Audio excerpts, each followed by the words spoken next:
عزت رکھنے والا کوئی ہوگا، اگر میرے دین کا پرچم لہرانے والا کوئی ہوگا تو میری بیٹی فاطمہ کا لختی جگر امام حسین ہوگا۔ سبحان اللہ سبحان۔ آئیے حضرت کا نعرہ تکبیر کے ساتھ استقبال کیا جائے۔ نعرہ تکبیر،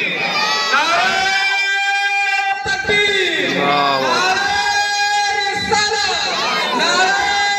رسالت، مسلک اعلی حضرت، مسلک اعلی حضرت، یا حسن یا حسین، یا حسن یا حسین، یا حسن یا حسین، مولانا عارف رضا مرکزی زندہ باد۔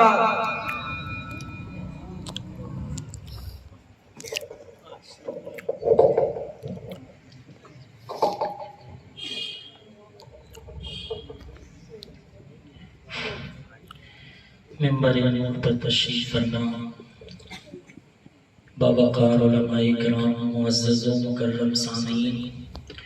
السلام علیکم ورحمۃ اللہ وبرکاتہ۔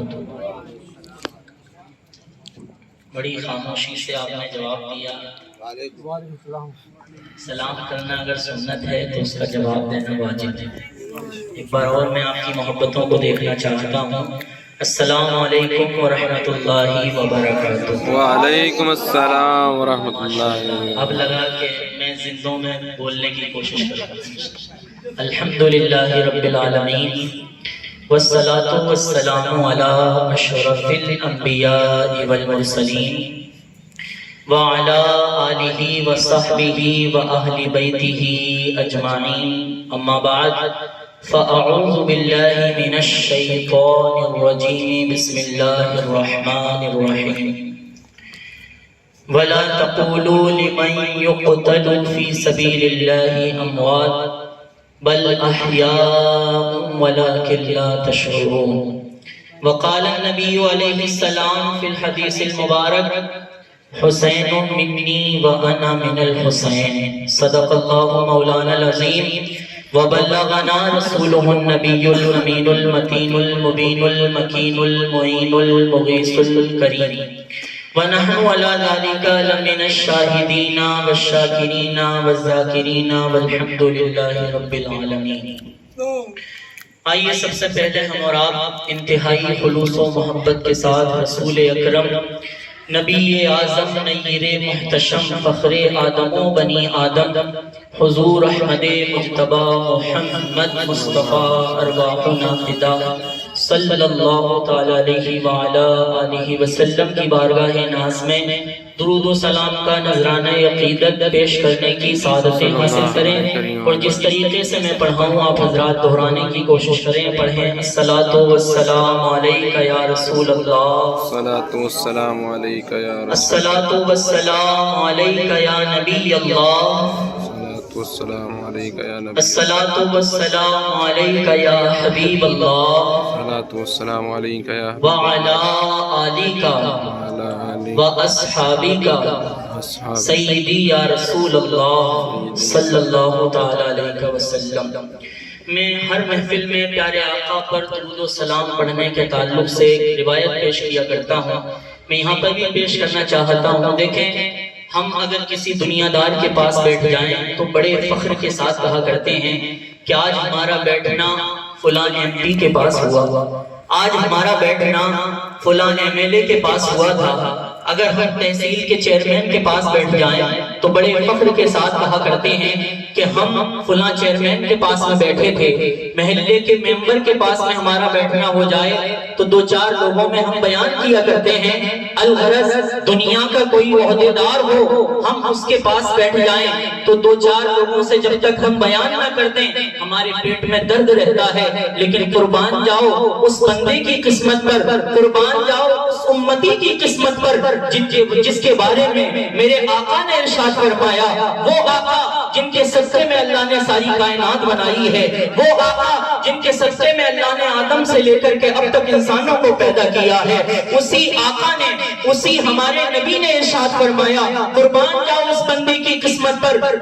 جس کے متعلق میرے آقا ارشاد فرما رہے ہیں۔ صحابہ کا مجمع ہے، میرے آقا نے ارشاد فرمایا صحابہ سنو، اول الناس بی یوم القیامت اکثرهم علی صلاۃ، اے صحابہ سنو، قیامت کے دن میرے پاس سب سے زیادہ میرے قریب کون بیٹھا ہوا ہوگا؟ اب ذرا توجہ کو قریب کرنا، ہم کسی دنیا دار کے پاس بیٹھ جائیں تو بڑا فخر محسوس کرتے ہیں، لیکن قربان جاؤ اس بندے کی قسمت پر جو اپنی زندگی میں درود پاک کے ورد کو شامل کر دیا کرتا ہے۔ میرے آقا ارشاد فرماتے ہیں اے صحابہ سنو، اول الناس، لوگوں میں سب سے زیادہ میرے قریب میرا وہ امتی ہوگا جو دنیا میں رہ کر کے کثرت کے ساتھ مجھ پر درود و سلام کرتا ہے۔ تو یہ بھی پاک کی برکت ہے۔ نعرہ تکبیر، نعرہ رسالت، نعرہ رسالت، یا حسن یا حسین،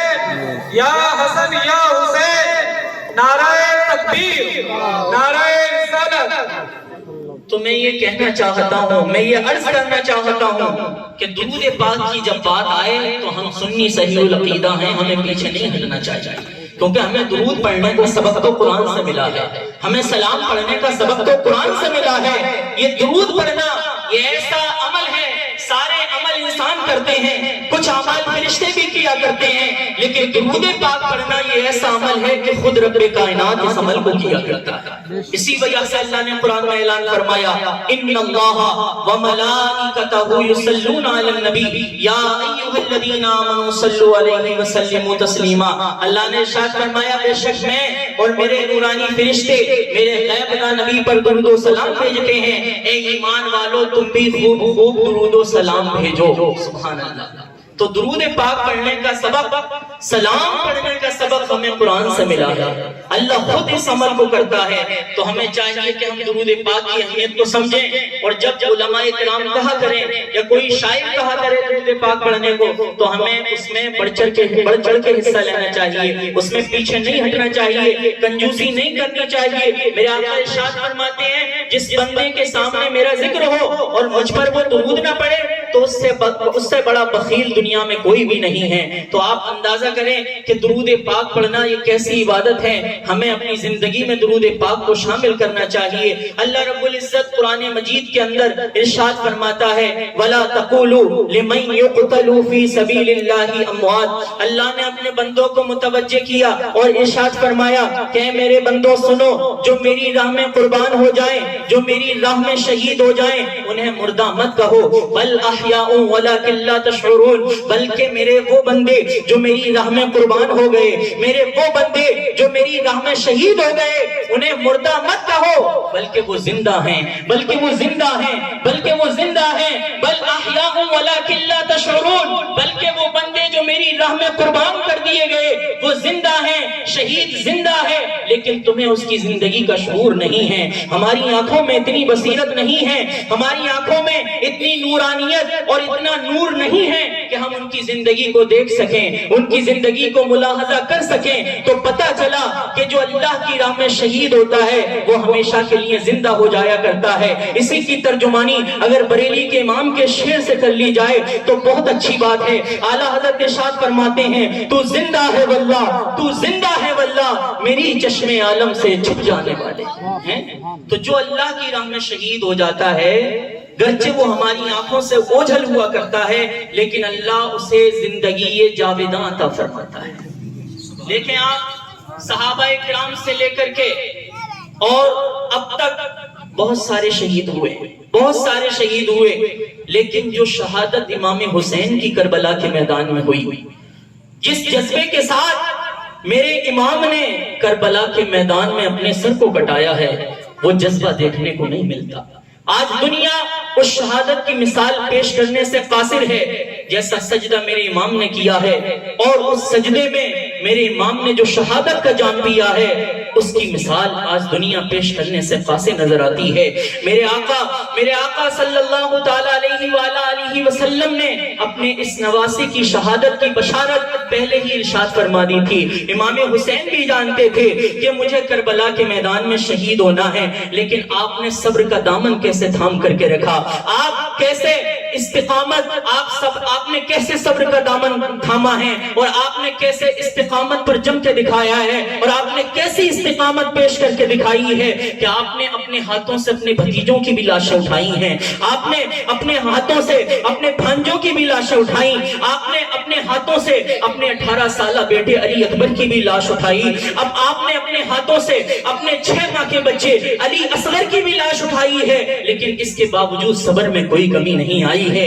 اس کے باوجود استقامت میں کوئی کمی نہیں آئی ہے۔ تو پتہ چلا کہ اگر اولاد ملتی ہے تو وہ اللہ کی جانب سے ملتی ہے، اگر ہمیں بھائی ملتا ہے تو اللہ کی جانب سے ملا کرتا ہے، ہر جان اللہ کی جانب سے ملتی ہے۔ تو ہونا یہ چاہیے کہ اللہ کی راہ میں اگر جان جاتی ہے تو چلی جائے، اللہ کی راہ میں اگر مال جاتا ہے تو چلا جائے، لیکن اللہ کی عبادت میں کمی نہیں آنی چاہیے۔ یہی پیغام ہمیں کربلا کے میدان سے ملتا ہے۔ آپ یہاں پر آئے ہیں، اپنی نیندیں قربان کر کے آپ یہاں پر بیٹھے ہیں، تو ہمیں چاہیے کہ ہم یہاں سے کچھ پیغام لے کر کے جائیں۔ دیکھیں سجدہ کتنا ضروری ہے، عبادت کرنی، اللہ کی عبادت کرنا کتنا ضروری عمل ہے۔ اللہ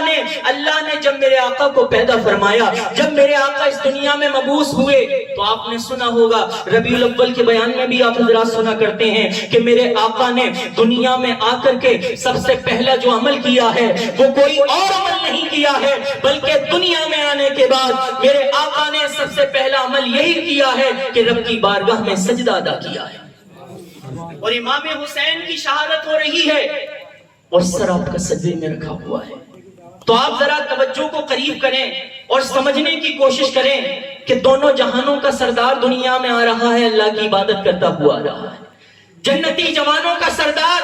شہادت کا جام پیتا ہوا اس ظاہری دنیا سے تشریف لے جا رہا ہے، لیکن اللہ کی عبادت کرتا ہوا جا رہا ہے۔ یہ دونوں باتیں، یہ دو سجدے اگر ہم دل میں بسا لیں، ان دو سجدوں کی اہمیت اگر ہم اپنے دل میں بسا لیں نا، ایک تو میرے آقا کا سجدہ جب میرے آقا دنیا میں آئے تھے، دوسرا سجدہ امام حسین کا سجدہ جب امام حسین کو کربلا کے میدان میں شہادت کے جام سے سرفراز کیا جا رہا تھا، جب میرے امام شہادت کے جام سے سرفراز ہو رہے تھے، ایک وہ سجدہ، ان دونوں سجدوں کو اگر دنیا والے سمجھ لیں، ان دونوں سجدوں کو آج اگر قوم مسلم سمجھ لے، تو میرا یقین یہ کہتا ہے، میرا وجدان یہ کہتا ہے کہ انسان قوم مسلم ہر کام چھوڑ سکتی ہے، لیکن اللہ کی بارگاہ میں سجدہ کرنا نہیں چھوڑ سکتی۔ سبحان اللہ، ہمیں سجدے کی اہمیت کو سمجھنا چاہیے،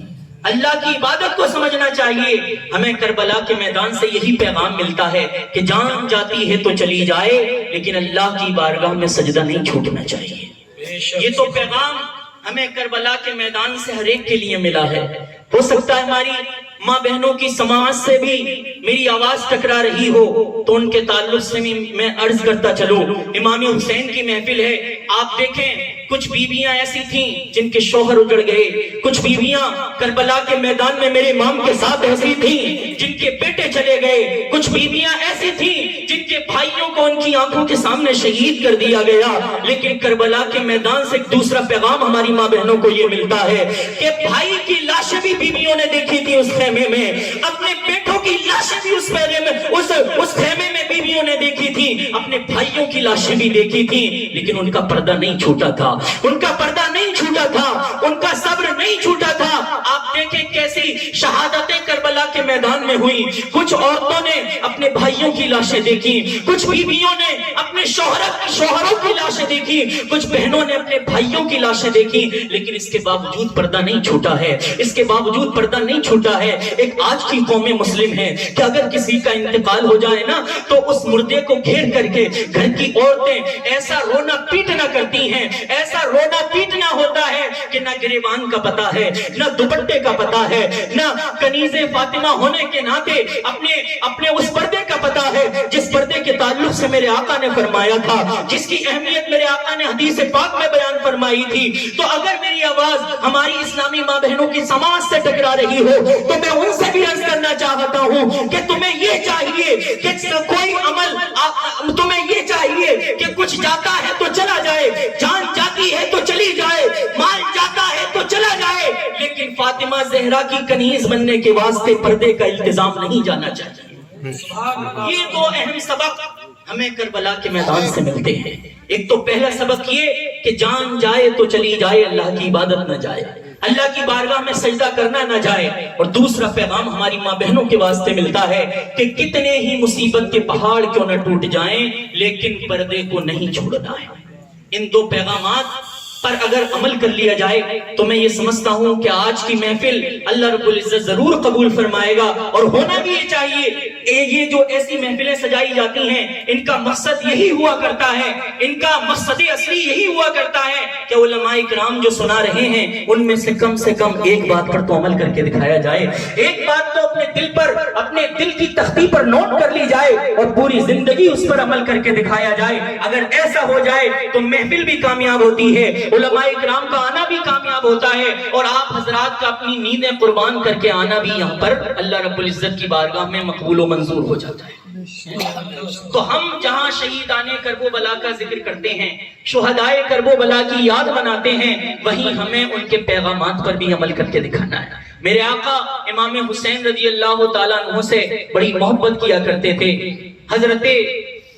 حضرت یعلا بن مرہ رضی اللہ تعالیٰ عنہما ارشاد فرماتے ہیں، ترمذی شریف کی حدیث پاک ہے جس کی تلاوت کا میں نے شرف حاصل کیا ہے۔ پیارے آقا ارشاد فرماتے ہیں، حسین منی وانا من الحسین، حسین مجھ سے ہیں اور میں حسین سے ہوں۔ مطلب کیا ہے؟ حدیث پاک کے پہلے ٹکڑے کا مطلب تو سمجھ میں آتا ہے کہ میرے آقا نے ارشاد فرمایا حسین مجھ سے ہیں، یعنی میری بیٹی کے بیٹے ہیں، ان کی رگوں میں میرا خون دوڑ رہا ہے، میرے نواسے ہیں۔ یہ بات تو سمجھ میں آ گئی کہ حسین میرے آقا سے ہیں، لیکن میرے آقا حسین سے ہیں یہ بات سمجھ میں نہیں آتی۔ تو آؤ محدثین کی بارگاہ میں چلتے ہیں، آخر اس حدیث پاک کے دوسرے جز کا مطلب کیا ہے؟ تو محدثین کی بارگاہ سے یہی جواب ملے گا، اے نادان سن، پیارے آقا کی حدیث پاک کے پہلے ٹکڑے کا مطلب تو سمجھ چکا کہ میرے آقا سے حسین ہیں، یعنی میرے آقا کی بیٹی فاطمہ زہرا کے بیٹے حسین ہیں، اور حسین سے میرے آقا ہیں۔ یہ میرے آقا نے اس وجہ سے ارشاد فرمایا کہ جب ظلم نے میرے آقا کے دین کو گھیر لیا تھا، جب جھوٹ نے میرے آقا کے دین کو گھیر لیا تھا، جب باطل نے میرے آقا کے دین کو گھیر لیا تھا، اور ظلم و تشدد کی آندھی بڑھتی چلی جا رہی تھی، اور یزید کے کارندے امام حسین سے بیعت کے لیے بار بار اصرار کر رہے تھے، اس وقت میں کربلا کے میدان میں اپنے 72 جانثاروں کے ساتھ آقا حسین نے، مولا حسین نے 71 جانثاروں کو قربان کرنے کے بعد، اللہ کی بارگاہ میں قربان کرنے کے بعد، اپنے نانا جان کے دین کا پرچم جو لہرایا ہے، اور جو جامع شہادت سے امام حسین جو سرفراز ہوئے ہیں، میرے آقا کو پتا تھا کہ جب میرے دین پر ظلم کی آندیاں ٹوٹیں گی، جب میرے دین پر